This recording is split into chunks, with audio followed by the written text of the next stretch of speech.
Assalamualaikum warahmatullahi wabarakatuh. Waalaikumsalam. Pada malam hari ini, kawan semuanya, saya ingatkan salah satu kemuliaan Allah pada manusia adalah menurutkan syariat. Selain manusia dan jin, itu Allah tidak memberikan syariat. Yang diberikan syariat adalah hanya manusia. Maka dalam surah Asy-Syura disebutkan, A'udzubillahi minasyaitonir rajim, syara'a lakum minad dini ma wassa bihi Nuhan ila akhir ayat. Telah ia syariatkan, maksudnya Allah, untuk kalian. Nah, kalian ini siapa? Manusia. Nah, inilah ya para ikhwan, kemuliaan Allah pada manusia adalah dengan Allah menurunkan syariat. Makhluk-makhluk yang lain tidak ada syariat, yang ada manusia. Nah, dan juga jin. Apa syariat itu? Cara bahasa, syariat itu adalah jalan menuju ke tempat air. Kalau orang Arab menyatakan jalan menuju ke tempat ke sumber air, itu namanya syarab. Semua ulama sepakat sesuatu dikatakan syariat apabila dia terdapat di dalam Al-Quran. Kalau tidak ada dalam Al-Quran, namanya bukan syariat. Nah, yang akan kita bahas malam hari ini adalah baiat itu merupakan syariat. Karena memang dalam permasalahan baiat ini di kalangan umat Islam saat ini minimalnya ada 3 pandangan. Satu yang menyatakan baiat bukan syariat Islam. Tuh, pernah dengar juga? Ya, jadi syariat baiat itu bukan dari Islam. Pandangan yang kedua, bahwasanya syariat itu memang ajaran Islam, tapi ditempatkan bukan pada tempatnya. Makanya memang syariat-syariat ini yang ditempatkan bukan pada tempatnya. Memang betul. Baiat ini syariat Islam. Ya, kurangnya kan gitu. Nah, ini menempatkan syariat baiat memang ada, tapi bukan pada tempat. Nah, kita alhamdulillah dalam jamaah muslim ini menempatkan baiat pada yang ketiga nih. Jadi umat Islam menempatkan baiat dikembalikan pada tempatnya. Jadi orang tidak baiat kemungkinan dosa bisa. Nah, masalah baiat, kenapa ini syariat? Ya, karena memang ada dalam Al-Quran. Salah satunya tadi surah apa? Al-Maidah. Surah Al-Maidah ayat berapa? 7. Nah, ayat 7 ya. Nah, di sini selanjutnya masih dalam tafsir Qurtubi juga disebutkan. Tetapi menurut mayoritas ahli tafsir seperti Ibnu Abbas, ini ahli tafsir dari Tabaqah. Tabaqah itu apa Mas Adi? Tingkatan sahabat ya. Dan Imam As-Sudi ini dari Tabaqah tabi'in ya. Yang dimaksud perjanjian dalam ini adalah perjanjian yang berlangsung antara sahabat dengan Nabi Muhammad sallallahu alaihi wasallam. Jadi bukan pada orang Yahudi, tetapi ayat ini yang dimaksudkan adalah orang Islam yang mereka berjanji dengan Nabi Muhammad sallallahu alaihi wa alihi wasallam, yang mereka menyatakan kepada beliau akan sami'na wa ata'na. Nah, perjanjian itu terjadi pada malam Aqabah.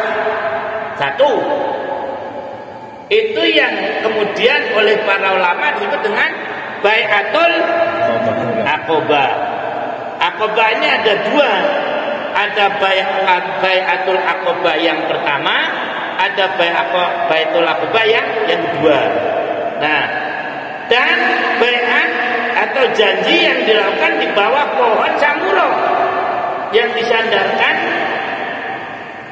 oleh Allah kepada dirinya dengan firman-Nya, innalladzina yubayyi'unaka innama yubayyi'una Allah. Jadi ayat yang ketujuh dari surah Al-Maidah ini adalah soal bai'at. Nah, maka dari itu tadi saya kalau yang lain semua menyatakan bahwasanya bai'at itu adalah syariat. Kenapa? Ada di dalam apa? Al-Quran. Nah, ya. Seperti tadi bai'at di bawah pohon Samuro atau Bai'atul Ridwan. Tadi macam itu. Itu semuanya yang bai'at sudah Islam semua. Tidak ada satupun yang kafir, tidak ada. Begitu juga pada Bai'atul Aqabah, mereka semuanya sudah syahadat, baru kemudian berbaiat. Nah, jadi semacam itu. Oleh karena itu baiat ini tidak sama dengan kalau syahadat adalah untuk masuk Islam, kalau baiat kira-kira apa? Untuk apa? Ya, untuk melaksanakan syariat Islam. Bisa dipahami berapa? Nah, jadi untuk melaksanakan syariat Islam itu muncul baiat. Nah, pada waktu dia akan Islam muncul namanya syahadat. Ya, itu para ikhwan semua. Nah, kemudian selanjutnya sudah bisa dipahami ya para ikhwan? Masya Allah ya. Jadi lengkap sudah bagi ikhwan yang sudah baiat. Nah, nikmat Allah. Nikmat apa Mas Adi? Nikmat itu apa? Keadaan yang baik ada. Ya kan sering saya sampaikan kan. Nikmat adalah halatul khairi, kondisi yang baik. Nah, jadi melalui ayat ini Allah mengingatkan nikmat yang diberikan oleh Allah kepada hamba-Nya. Karena biasanya kalau kita bicara nikmat kan biasanya yang materi-materi ya. Nah, dapat uang banyak nikmat ya itu. Ya, kemudian dapat apa lagi? Sertifikasi nikmat. Ya semacam itu. Nah, kemudian kamu bisa sholat jamaah, harusnya kan nikmat juga ya. Tapi malah kadang-kadang sholat jamaah dianggap sebagai siksaan, ya. Bisa taklim itu nikmat kan? Nah, itu. Jadi para ikhwan semuanya, ketika menjelaskan ayat tadi, wa qulu ni'matallahi 'alaikum. Ini ahli tafsir itu kalau menafsirkan mesti ada landasannya. Kok bisa?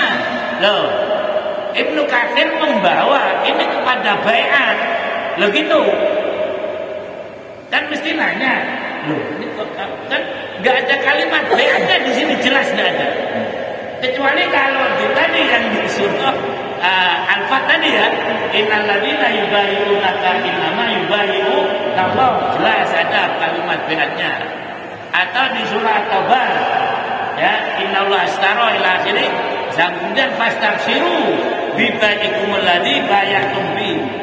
Lah kok nah kurang begitu. Anda bisa menyatakan ini nikmat bai'at itu dari mana? Kira-kira aja bisa, kira-kira kan gitu. Karena ada kalimat sami'na wa ta'na. Dan itu ucapan yang dilakukan oleh para sahabat ketika mereka itu bai'at sami'na wa ta'na. Nah, begitulah para ikhwan semuanya. Nah, tentang 3 nikmat yang diberikan oleh Allah yang diisyaratkan oleh ayat ini. Yang pertama, syariat yang telah ditetapkan untuk mereka, saya ulang lagi, berupa agama. Yang kedua, diutusnya Rasulullah SAW. Yang ketiga, diterimanya janji atau bai'at mereka kepada Rasulullah.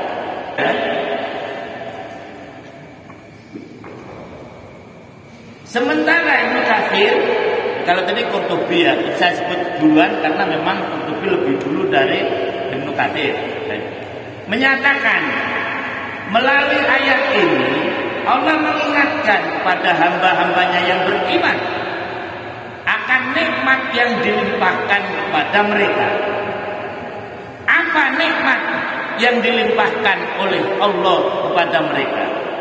Ketika menjelaskan ayat ini ada 3, ya, yang nikmat yang dilimpahkan oleh Allah kepada orang beriman. 1, syariat yang telah ditetapkan untuk mereka berupa agama yang agung, ad-din al-azim. Nanti bisa dilihat di dalam tafsir Ibnu Katsir, ya.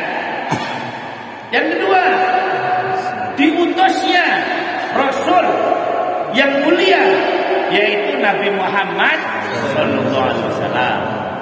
Nah, kemudian yang ketiga, tadi diterimanya janji mereka ketika mereka berbaiat kepada Rasulullah SAW untuk mengikutinya, menolongnya, mendukungnya, menegakkan agamanya dan melaksanakan agamanya, serta menyampaikan kepada orang lain apa yang diterima darinya. Yang siapa maksudnya? Nabi Muhammad. Selanjutnya ayat di atas dan tafsirnya menunjukkan baiat itu ada dan masyru' dilaksanakan dalam syariat Islam. Dan menurut Syekh Muhammad Ali Kutub, bukan Syekh Kutub ya, baiat merupakan ciri khas syariat Nabi Muhammad SAW yang membedakannya dari agama maupun kepercayaan lainnya. Jadi dulu tidak ada baiat. Syariat yang dulu tidak ada baiat. Yang ada baiat itu hanya pada syariat Nabi Muhammad Sallallahu Alaihi Wasallam.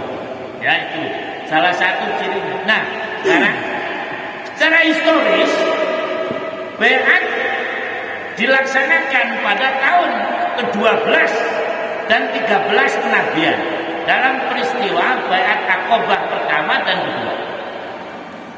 Aqabah adalah nama sebuah desa di dekat Mina, ke tempat melempar jumroh sekarang ya. Kedua baiat dilakukan antara Rasulullah SAW dengan penduduk Yathrib dulunya ya, kemudian jadi Madinah. Setelah mereka masuk Islam, isi baiat ini pada garisnya memuat kesetiaan mereka untuk membela dan melindungi Rasulullah SAW.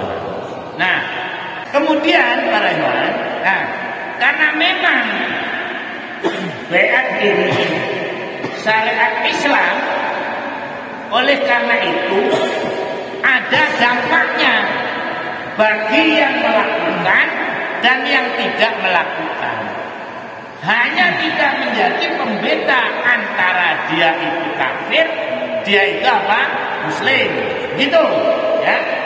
Nah, di dalam Al-Quran minimalnya ada 5 atau 4 ayat yang berbicara soal bai'at. Pertama surah At-Taubah ayat 111 seperti yang kita biasa baca. Yang kedua surah Al-Fat ayat yang ke-10. Yang ketiga surah Al-Fat lagi ayat 18. Yang keempat surah Al-Mumtahanah ayat 12. Ini yang ada kalimat bai'atnya, ya. Jadi di dalam Al-Quran ada 4 ayat yang menyebutkan kalimat bai'at. Dari sini membuktikan kalau bai'at itu adalah syariat. Ini yang diterangkan yang mana nih, Pak Ridwan? Yang surah Al-Fat atau yang ayat pertama aja ya. Syariat itu mesti ada dampaknya. Kalau dilakukan dapat pahala, kalau ditinggalkan dosa. Nah, kita coba lihat artinya. Sesungguhnya Allah membeli dari orang-orang mukmin baik diri maupun harta mereka dengan memberikan surga untuk mereka. Mereka berperang di jalan Allah sehingga mereka membunuh atau terbunuh sebagai janji yang benar dari Allah di dalam kitab Taurat, Injil dan Quran. Dan siapakah yang lebih menepati janjinya selain Allah?